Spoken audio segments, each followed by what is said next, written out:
खूप वर्षांपूर्वी किंगनी नावाची एक नदी होती. ती दिसायला खूप सुंदर होती आणि त्या नदीच्या आसपास खूप सारी झाडं झुडपंही होती. आणि त्या झाडांमध्ये खूप छान एक अंजिराचं झाड होतं.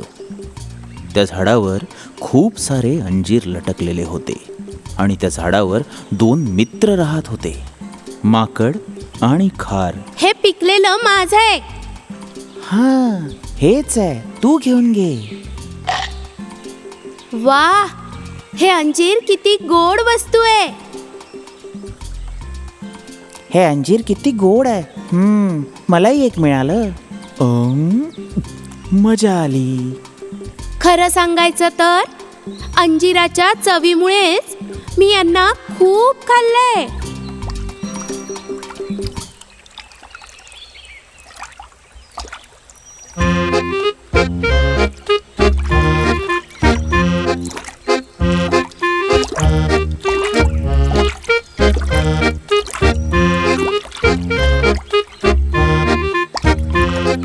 मला पण अंजीर देशील का?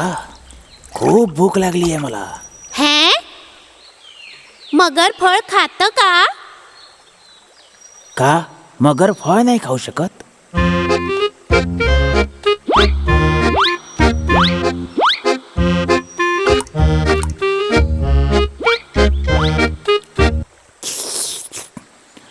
मित्रा, खूप गोड फळ आहे, अजून मिळतील का? खात राहा, मी देत राहील. आहा, धन्यवाद माझ्या मित्रा, माझं पोट भरलंय, मी निघतो. हा ठीक आहे. तुझं नाव काय आहे? मरकन नाव आहे माझं. तुझं नाव काय आहे? वालन माकड आणि ही कन्नन खार. बरं मित्रांनो, पुन्हा भेटूया. बरं.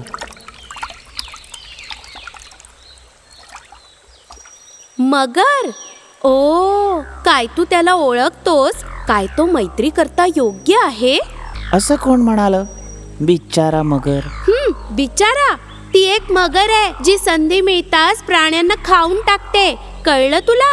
आपल्या दोघांना याच्यापासून दूर राहायला पाहिजे. तो आपल्याला पण खाऊन टाकेल.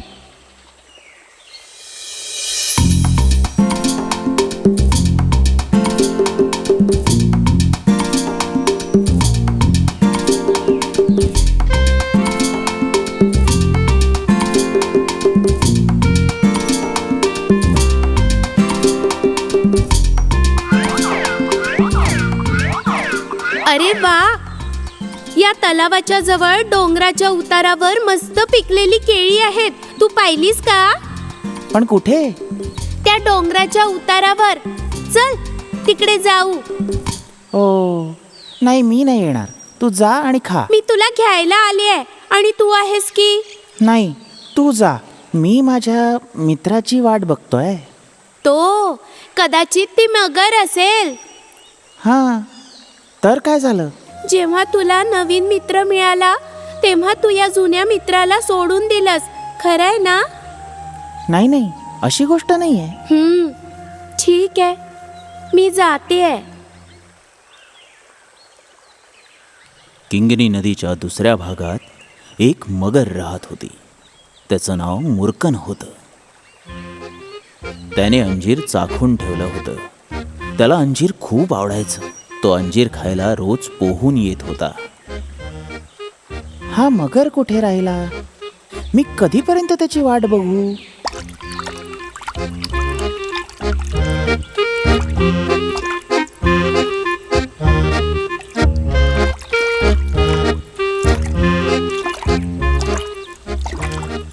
वाट पाहून कंटाळलास का? मग काय, हे अंजीर जमा करून मी कधीची तुझी वाट बघतोय. माफ कर मित्रा, मी रस्त्यात फसलो होतो.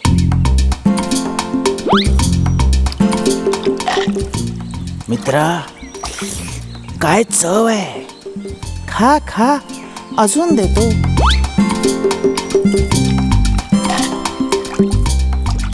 काय चव आहे. मित्रा, आज मला अंजिराचा एक अजून गुच्छा हवाय. देशील का? असं का? घरी ठेवून खायला हवंय का? हं? नाही माझ्या मित्रा, माझ्या बायकोसाठी, मिलीसाठी. अच्छा अच्छा, असं होय.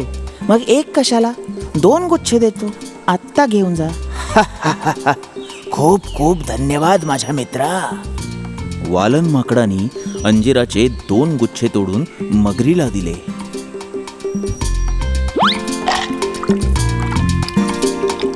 मुर्गन अंजीर फळाला घेऊन पोहत पोहत आपल्या घरी निघून गेला.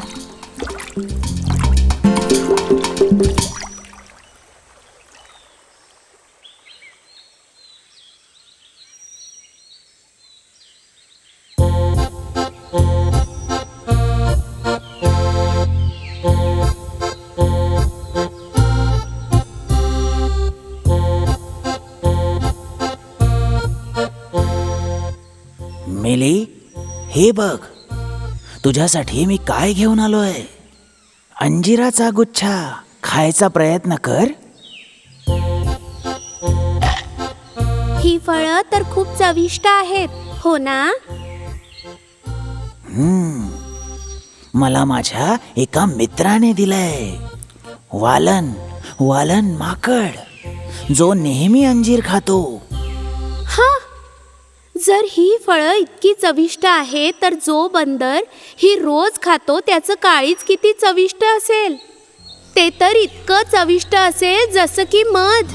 मिली, तो माझा मित्र आहे, म्हणून त्याने मला खायला अंजीर दिलं. ते सगळं तर ठीक आहे, पण मला त्या बंदराचं काळीज पाहिजे. अरे, हे मी कसं करू शकतो मिली? अच्छा, तर आपल्या बायकोला असं उत्तर द्याल, जा, मी तुमच्याशी बोलतच नाही. मुर्कन मिलीची गोष्ट ऐकून दुःखी होऊन झाडाकडे निघाला. माकडाला परत आणायला मला काहीतरी डाव खेळावा लागेल.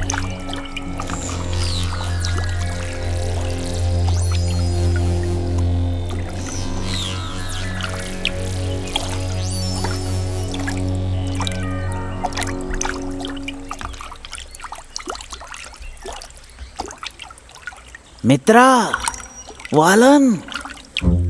हा, मुर्कन, अरे काय झालं? अंजीर कमी पडलेत का? अशी गोष्ट नाहीये. चल जाऊया. जायचंय, पण कुठे? माझ्या घरी. अच्छा, घरी? अजून कुठे? माझ्या घरी. माझी बायको मिली मला सुखाने राहू देत नाहीये. ज्याने इतकं छान अंजीर दिलं त्या मित्राला आपल्या घरी घेऊन या असं म्हणते. बरं, मग तुझ्यासाठी खूप छान स्वयंपाक केलाय. खाण्यात गोड आहे का? सगळंच मिळेल. तू एकदा माझ्या घरी तर चल. अच्छा.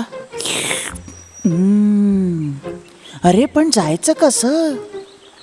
आणि मी कसा येईल? मला तर पोहता पण येत नाही. अरे, तू माझ्या पाठीवर बसून जाशील, मी तुला आरामात घरी घेऊन जाईल. अरे वा, ही तर चांगली गोष्ट आहे. पाण्यावर एक सवारी आणि छान जेवणासोबत मिठाई पण. ये ये.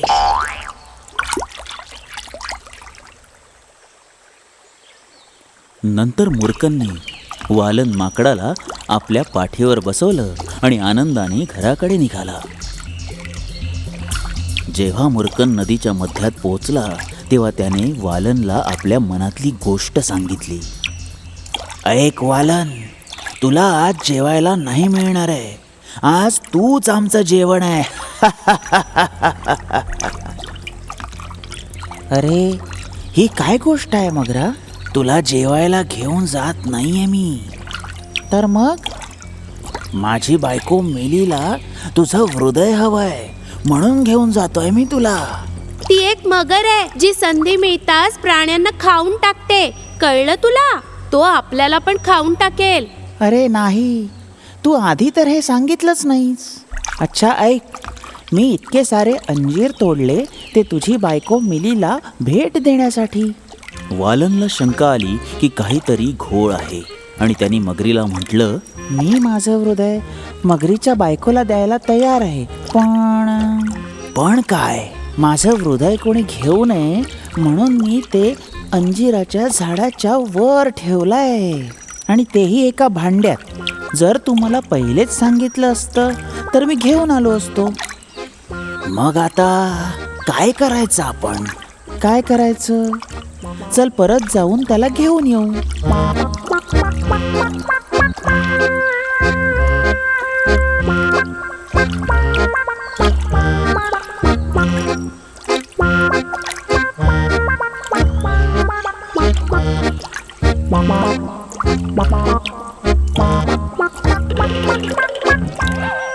अरे ए मगरा, तू माझा मित्र नाहीयेस, तू माझा वैरी आहेस, समजलास? ए माकडा, तू लवकर आपलं हृदय घेऊन ये. तो मूर्ख आहेस. शेवटी विना हृदय कोणी कसं जिवंत राहू शकतं? हृदय कोणी काढून ठेवू शकतं का? मूर्ख मगर.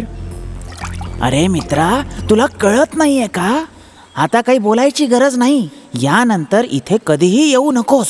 आज नंतर तुला मी कधीही अंजीर देणार नाही. तू दगाबाज आहेस, कळलं? चल निघ. त्यानंतर तो दगाबाज मगर किंगरी नदीतून परतून गेला आणि परत कधीच आला नाही. आणि इकडे वालन आणि खार अंजिराच्या झाडावर आनंदाने आपलं आयुष्य जगू लागले.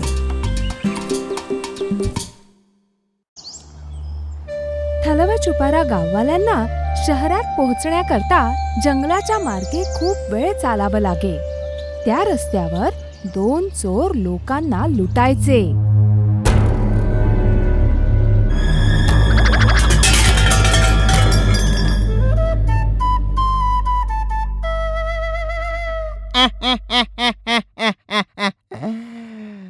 असं काही असेल तर आपल्या मालकांचं नाव सुद्धा त्याच्यात जोडायला सांगेल. हा, कुठे? चहाच्या दुकानाच्या हिशोबाच्या वहीत? नाही मालक, पंचतंत्रांच्या गोष्टीत तुम्हीच काहीतरी मालक आहात. तू एक नवीन गोष्ट का नाही लिहित? भालू तंत्रकथा माझ्या वीर गाथेबद्दल सगळ्यांना कळू दे. हा, तर मग पहिल्या लाईनीत असं काही लिहू का की तुम्ही एक बुद्धिमान आणि शूरवीर अस्वल होते, ज्यांनी एका हिरणाला एका झटक्यात पाडला. अरे पण मी तर एका आक्रमणात एक हरिण सुद्धा मारलं नाहीये. अरे नाही, आपण तर फक्त हे दाखवण्याचा प्रयत्न करतोय की तुम्ही एक खूप शूरवीर नायक आहात. अच्छा, तर ठीक आहे, हे चांगलं आहे. तर मग तू असं लिहू शकतोस की महाराजा भालूनी एका आक्रमणात सिंहाला मारून टाकलं. तू तसंही सगळं खोटंच लिहितो आहेस. एक खोटं अजून. अच्छा सिंह, तुमची इच्छा तर चांगली आहे, पण गरज नाहीये. सिंहासोबत नको खेळायला. जर चुकून सिंहराजाने वाचून घेतलं तर आपल्यावर तर खूप मोठं संकट येईल.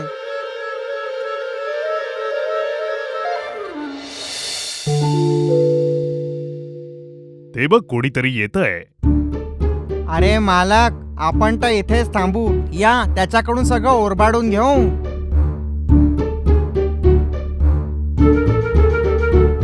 मी तिला एकाच आक्रमणात खाली पाडून देऊ? मालक, फक्त तुम्हीच करू शकता. फक्त मालकच करू शकतात. अस्वल! अस्वल मला मारायला येतोय. अरे देवा, काय खराब नशीब आहे आपलं. हे काय मालक? या सगळ्या तर बस फांद्या आहेत. काय फांद्या? माझे प्रिय मालक, हा तर ऊस आहे. आ? लोखंड? अरे लोखंड नाही, ऊस आहे, आणि खरंच खूप गोड आहे. हो हो. आहा, मग आजचं जेवण तर खूप स्वादिष्ट असणार. ऊस विकणाऱ्या बाईला घाबरवून तिच्याकडनं ऊस चोरी करून मास्टर अस्वल आणि कोल्हा दुसऱ्या दिवशीच्या शिकारीची वाट बघत होते. अरे माझ्या कोल्ह्या भावा, तुला कालचं लोखंड खायची इच्छा होते का? अरे काय मूर्ख आहे, तो लोखंड नाही, ऊस होता. ठीक आहे, बुद्धी तर नाही आहे पण शक्ती आहे. आ? काय बोललास तू? नाही, मी तर हे म्हणत होतो की तुम्ही खूप बुद्धिवान आहात. तुम्ही तर बुद्धिवान आहात नाही, ते तुम्ही बीन आहे ते. नाही नाही नाही, आग आहे तुम्ही. बीन्स? असल्या बीन्स? बीन्स नाही, आग आहे तुम्ही, एकदम जबरदस्त.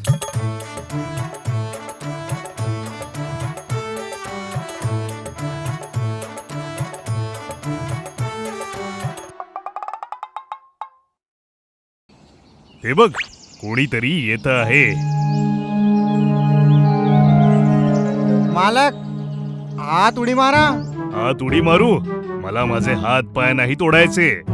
मग हळू जाऊन त्याला पकडून घ्या.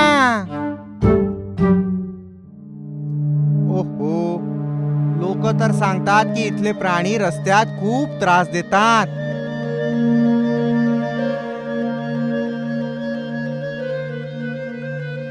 अरे वाचवा, मला वाचवा. अरे ओरण ओरण, तुला वाचवायला इथे कोणीही येणार नाहीये. जोऱ्यात ओरण. आपलं सगळं सामान इथे सोडून दे आणि इथून कुठे दूर पळून जा. चालला जा.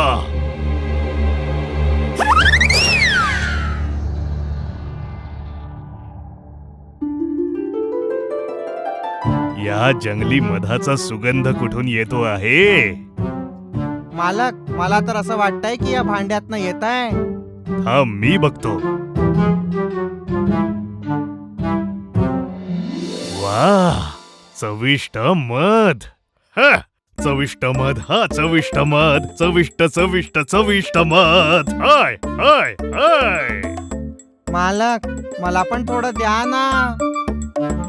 आणि असंच मास्टर अस्वल आणि कोल्हा दुसऱ्यांचं सामान चोरी करून त्यांचे दिवस आरामात घालवत होते. तेव्हा एके दिवशी कोल्ह्या भावा, आपण आपली लपायची जागा बदलायची का? लपण्यासाठी कुठली नवीन जागा शोधू. गरज नाहीये मालिक. जोपर्यंत तुम्ही माझ्यासोबत आहात ना, तोपर्यंत आपला कोणी शिकार नाही करू शकत. म्हणून आपण आपल्या लपायची जागा बदलायला नको.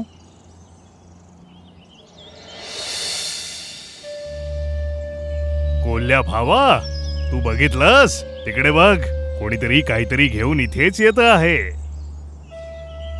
मालक, मला असं वाटतं त्याच्या हातात जे पोत आहे ना, त्याच्यात जंगली मध असेल. पुन्हा मध? आशा करतो की लोकांनी अशाच पद्धतीने रोज मध आणावं. मालकांचं नशीब. मी तर अशी प्रार्थना करतो की आपल्या रस्त्यात कधी कोणी कोंबडी पण येवो. हा भालू आणि कोल्हा रस्त्याच्या मधोमध उभे आहेत. हेच तर ते नाहीत जे येणाऱ्या जाणाऱ्यांना त्रास देतात. जर हेच आहेत तर यांना धडा शिकवावाच लागेल.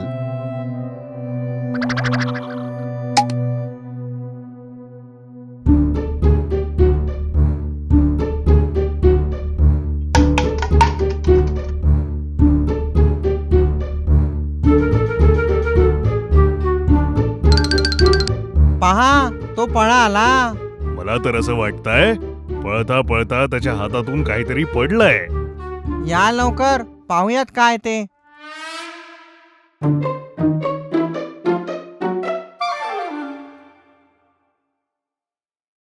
आहा, चविष्ट मध. मध, बघूया बघूया. हे तर खरोखरचं मध आहे. याचं वजन जरा जास्त आहे. कदाचित हे एक मोठं मध असेल. आहा, काय गोडवा आहे, काय स्वादिष्ट आहे. आहा, आहा.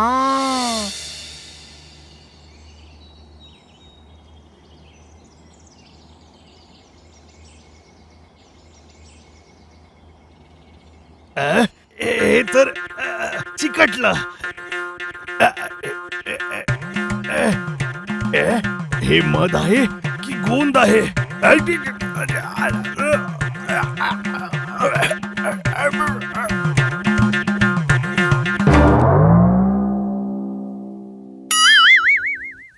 अरे ओ मालक, तुम्ही माझ्याशी खोटं बोलून मला हे मध का देत नाहीये? मला पण हे मध हवं आहे. हा, मध पिल्याने तुम्हाला झिंग चढली आहे म्हणून तुम्ही मला मध पिऊ देत नाहीये तर आ, हा, हा, हा, हा, हा. अरे गोंद अरे बापरे. दुसऱ्यांचं सामान चोरी करून आरामात दिवस घालवणाऱ्या अस्वल आणि कोल्ह्याला त्या दिवशी एक गोष्ट समजली. जसा तुम्ही इतरांशी व्यवहार करता तसंच तुमच्या सोबतही होतं. मंजाळी जंगलातले चेंबन माकड आणि अंबुखार हे सगळ्यात खोडकर प्राणी होते. एकदा ते जंगलातून जात असताना चेंबा बघ, तू बघितलंस का? हे मादी कावळ्याचं घरट आहे ना रे अंबू? हो, मादी कावळा आणि कोकिळा ते एक दुसऱ्याच्या छान मैत्रिणी आहेत. ओ असं का? केव्हापासून? चेंबा, तू या जंगलात नाही राहत का? सगळ्यांना ह्या बाबतीत माहिती आहे. जर असं असेल तर काहीतरी करायला हवं. तर चल, एक मार्ग आहे. त्या खोडकर प्राण्यांनी कावळ्याच्या घरट्यातली अंडी झाडाच्या डोलीत लपवली. आता बघ कशी मजा येते. चल, त्या मादी कावळ्याच्या घरट्याकडे जाऊया. खरंय अंबू, चल निघूया. अंबू आणि चेंबन मादी कावळ्याच्या घरट्यापर्यंत पोचल्यानंतर एका झाडामागे लपून बसले. अगदी थोड्याच वेळात मादी कावळा तिथे येऊन पोचते. चेंबा, मादी कावळा ह्याच दिशेने येते. आता काहीतरी गंमत होईल. तिकडे पहा, मादी कावळा घरट्यात घुसलीये. अरे माझे अंडे, माझ्या घरट्यात कोण आलं होतं? कोण आलं होतं? कोणी चोरले अंडे माझे? संधीचा फायदा घेत आपले दोन्ही खोडकर प्राणी झाडाच्या मागून बाहेर निघतात आणि मादी कावळ्याला म्हणतात, अगं माहितीये का, आम्ही दोघांनी मिळून त्या कोकिळेला घरट्यात शिरताना बघितलं. हो हो, मी कोकिळेवर विश्वास ठेवला, तिने मला फसवलं. तिचा हा उद्धटपणा मी आजच संपवणार आहे. आजचा दिवस खरंच चांगला आहे. चल बघूया कशी मजा येते ते. नाहीतर आपण भांडण लावूया. चल लवकर जाऊया.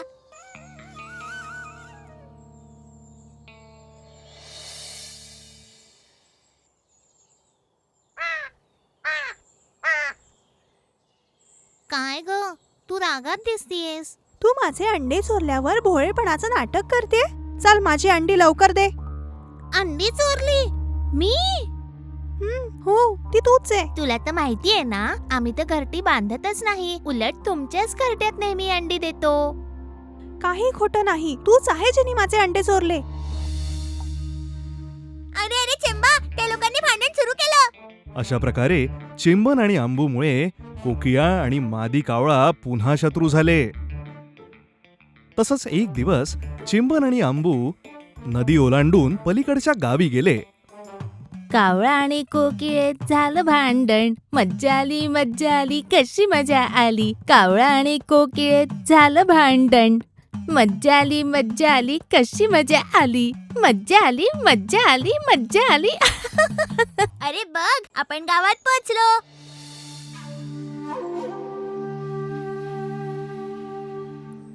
आता कुठे गाणं जमलं होतं. गावाची सुंदरता न्याहाळत ते जसे चालत होते तसं समोरच्या घरात त्यांना एक पक्ष्यांचा पिंजरा दिसला. त्यात एक पिकलेला आंबा होता. अंबू, थांब जरा. ते बघ त्या पिंजऱ्यात माझी आवडती फळं आहेत. तोंडाला पाणी सुटलं रे. चल ना, तो पिंजरा उघडून ते घेऊ.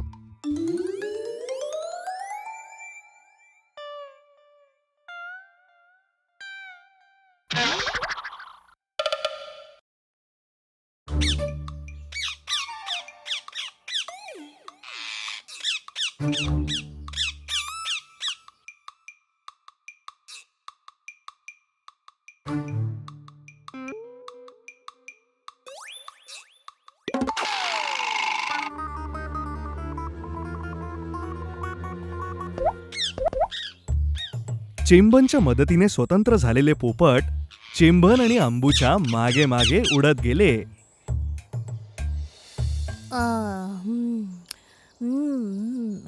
काय गोड फळ आहेत रे.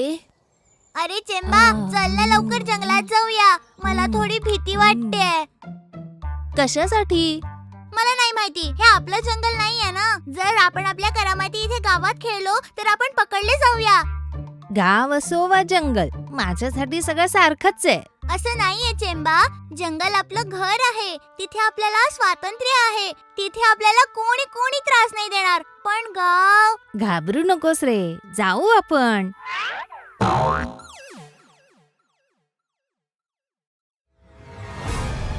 अरे अरे, आम्ही अडकलो. आम्हाला सोडा, आम्ही परत जाऊ. सोडा ना. हे सगळं बोलण्यात काही अर्थ नाहीये चेंबा. माणसांना आपली भाषा नाही कळत. दोघंही पोपट एका झाडाच्या फांदीवर बसून हा सगळा प्रकार पाहत होते. नकळत का होईना, पण त्या लोकांनी आपली मदत केली. हो, आपण त्यांना मदत केली पाहिजे. आपण त्यांना कसं वाचवू शकतो? काही तर मार्ग निघेलच. चल बघूया.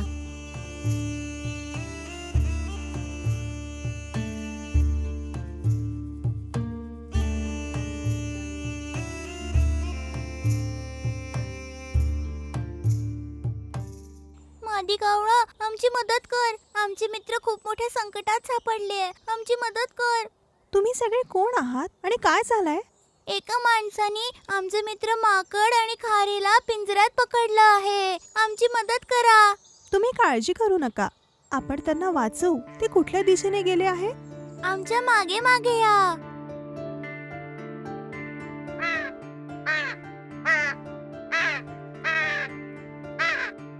आम्हाला काही करू नका. आम्हाला सोडा ना. आम्ही परत नाही येणार या गावामध्ये. सोडा ना. चेंबा, तू वाटेल ते करून घे, पण माणसांना आपली भाषा नाहीच कळणार. अरे अरे हे काय? अरे अरे आम्हाला वाचवा. अरे जा कावळ्यांनो, जा. अरे वाचवा. देवा, वाचलो. अगं ताई, तू काय करतेस इथे? मी बरेचदा अन्नाच्या शोधात गावात येते. मादी कावळा, तू आमची मदत केली त्याकरता धन्यवाद. खरंच ताई, आम्हाला माफ कर. आम्हीच तुझी अंडी त्या दिवशी लपवली होती. माफ कर. थोड्या वेळाने मला ते सगळं कळलं. पण ठीक आहे. पण आता ज्यांनी तुम्हाला मदत केली ती मी नाहीये. कोणी मदत केली ग? त्या पोपटांनी. आम्ही दोघी त्या पिंजऱ्यात बंद होतो, जो तुम्ही उघडला. तुम्हीच लोकांनी आमचा जीव वाचवला ना. अशाच पद्धतीने आम्ही त्याची परतफेड केली पाहिजे ना. आम्ही खूप चुका केल्यात. आम्हाला माफ करा. हा सगळा आमच्याच निष्काळजीपणाचा निकाल आहे. आम्ही यापुढे कधीच त्रास नाही देणार.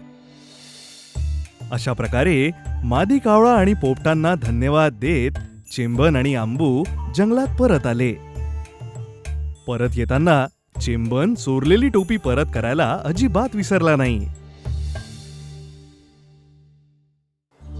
मंजाडे जंगलात एक म्हातारा सिंह राजा राहत होता. एके दिवशी हा आळशी राजा आपल्या गुहेसमोरच्या वडाच्या झाडाखाली आराम करत होता. तेव्हा चित्ता मंत्री त्याच्याकडे आला. महाराज, संपूर्ण जंगल तुमच्यासाठी मी आज फिरून आलो आहे. एक हरिण मिळालाय. हा, तर कुठे आहे तो हरिण? घेऊन ये त्याला. मला खूप भूक लागली आहे. जशी आपली आज्ञा महाराज.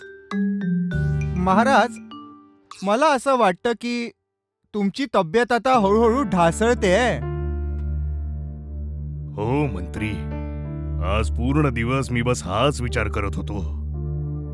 मी आता म्हातारा झालोय. मला मला मला माझं तारुण्य परत हवंय मंत्री. महाराज, चिंता नका करू.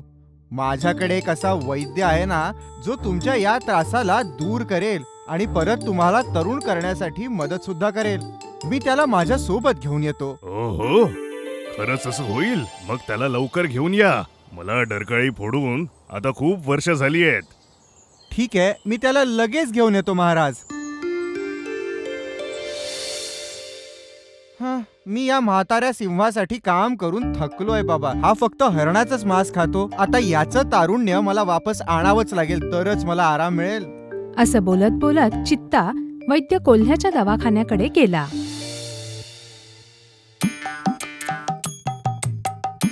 अरे गाढवा, माझ्यासाठी औषधी पानं आण. अरे वैद्य, मी गाढव नाहीये, अस्वल आहे. तसे तर तुम्ही दोघे एक सारखेच आहात. आणि तेव्हा अस्वलाने लांबून चित्त्याला येताना पाहिलं. ऐका वैद्यजी, तिकडे पहा, कोणी येतंय तिकडून. आंधळा झालायस की काय? काय तो खरंच चित्ता मंत्री आहे?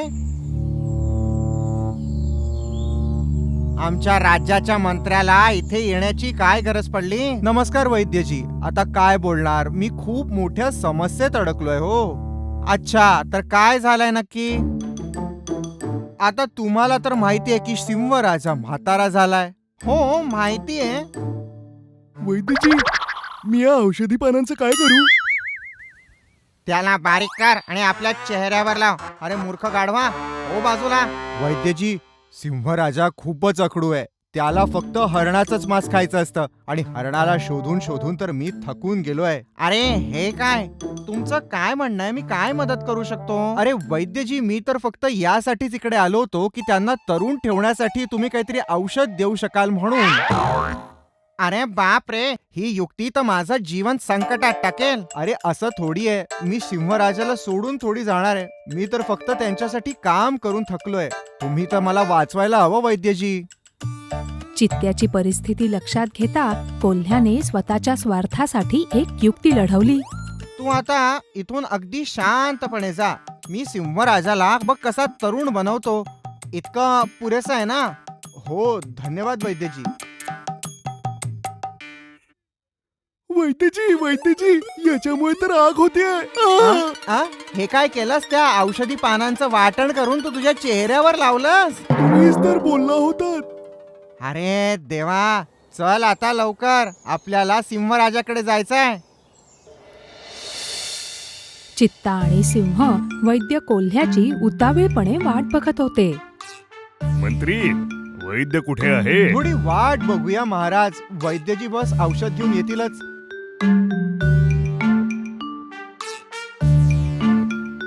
अरे महाराज बघा, ते येतातच आहेत.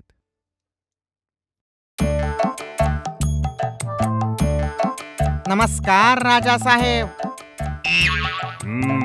नमस्कार नमस्कार. हा विचित्र प्राणी कोण आहे? अच्छा महाराज, तो माझा सहाय्यक आहे, गाढव आहे. अस्वल. हो, अस्वल. भयंकर आहे. हो, थोडा भयंकर आहे, पण मेहनती आहे. जर मी याला मत दिलं तर खाऊन घेतो, पण काम मात्र पूर्ण करतो. हा, लांब श्वास घ्या. काय तुम्हाला काही कुठे दुखापत झाली आहे किंवा कुठे काही लागलंय किंवा कोणी तुम्हाला काही मारलं? नाही तर.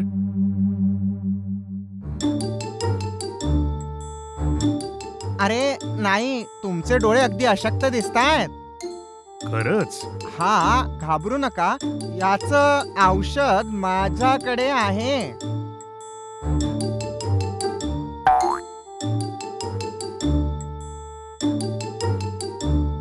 हे हत्तीच्या मांसाचं औषध आहे. याला सकाळ, दुपार आणि संध्याकाळ घ्या. हे हरणाचं तेल आहे. याला संध्याकाळ, दुपार आणि अगदी सकाळी घ्या. महाराज, हे औषध अगदी व्यवस्थितपणे तुम्ही घ्या आणि छोट्या जनावरांनाच खा, जसं की उंदीर, ससा किंवा पाल.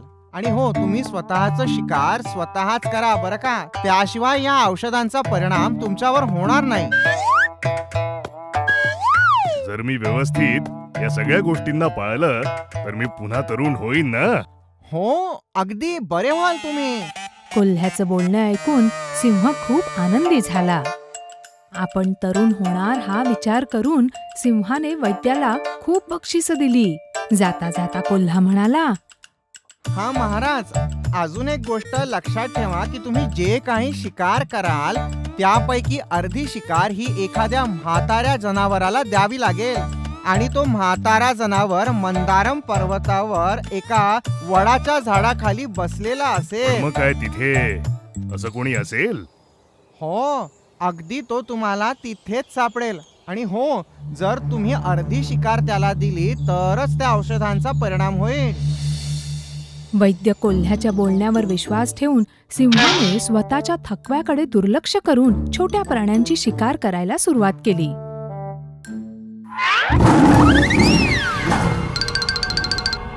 टेकडीवरील वडाच्या झाडाकडे सिंहराजा चालत गेला. तिथे त्याने म्हातारा, थकलेला आणि भुकेला एक कोल्हा बघितला. चांगलं नशीब आहे, एक म्हातारा कोल्हा तिथे दिसतोय. हे घ्या कोल्होबा, हे खा. उद्या जर याच वेळी तुम्ही इथेच असाल तर मी तुम्हाला खायला देईन. माझं नशीब चांगलं आहे की तुम्ही मला भेटलात. तुम्हीच फक्त एक राजा आहात. तुम्ही खरंच महान आहात.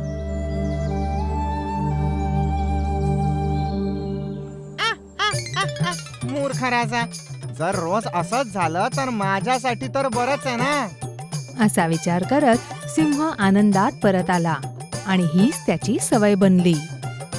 दररोज तो सोंगाड्या कोल्हा सिंहाची वाट बघायचा. दररोजच्या सिंहाच्या या कामांमुळे छोटे प्राणी सिंहाला घाबरायला लागले. आणि अशाच एके दिवशी, आता आपण काय करायचं? आपली पिढी तर संपून जाईल. अरे, आपल्याला उपाय शोधायला हवा. कोणता मार्ग? जर जंगल सोडून गावात गेलो तर माणसं पकडतील. जर इथे राहिलो तर म्हातारा सिंह पकडेल. खरी गोष्ट आहे, जंगलात खूप कडक पहारा आहे. आपण कुठेच नाही जाऊ शकत. काय आपण असंच मरण्यासाठी जन्म घेतलाय? नाही, पण आपण अजून काय करू शकतो? वैद्य कोल्हा या सगळ्या मागे आहे. जर असं असेल तर एक उपाय आहे. कोणता उपाय? वैद्याचा सहाय्यक अस्वल एक नंबरचा मूर्ख आहे. इतकंच नाही, त्याला मध खूप आवडतं. आपण याच गोष्टीचा फायदा करून घेतला तर. खरंय, चल सोबत मध सुद्धा घे. आणि अशा प्रकारे त्यांच्या समूहातील एक उंदीर आणि एक ससा अस्वलाला शोधायला निघाले.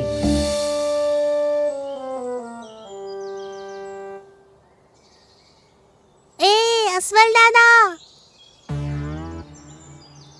कोण आहात? मी तुम्हाला ओळखत नाही. आम्ही तर तुला भेटायला आलो आहोत. मला? पण कशाला? तू तर या जंगलाचा स्टार आहेस, म्हणून आम्हीच तुझ्यासाठी एक छोटं गिफ्ट आणलंय. अरे भेट? पण कसली भेट?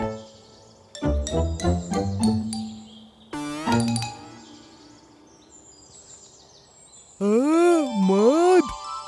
मध बघितल्यावर अस्वल हावरटपणे ते खायला लागला. अस्वल दादानी आम्हाला कसंही करून वाचवायला हवं.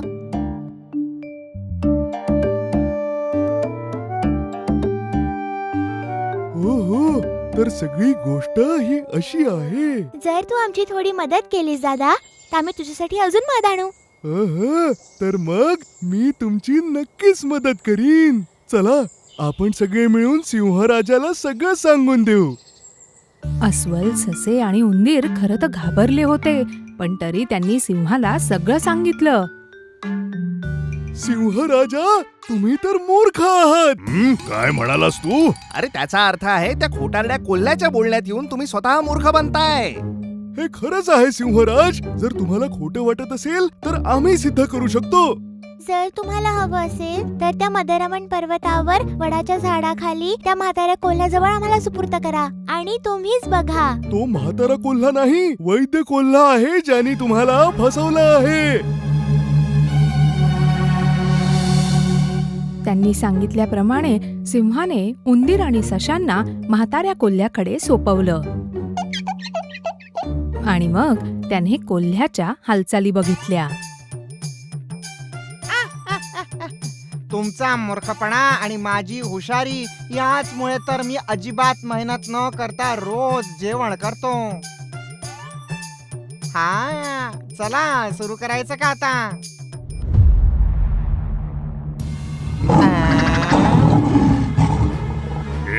ऐक, तू या जंगलाच्या राजाला फसवला आहेस. महाराज, मला नका मारू. मी हे जंगल सोडून दुसरीकडे कुठेतरी निघून जाईल. महाराज, मला नका मारू. मला माफ करा. राजाजी, फक्त एक गोष्ट लक्षात ठेवा, म्हातारा तर सगळ्यांनाच व्हायचंय, पण मन शक्तिशाली असेल तर शरीरही शक्तिशालीच राहील.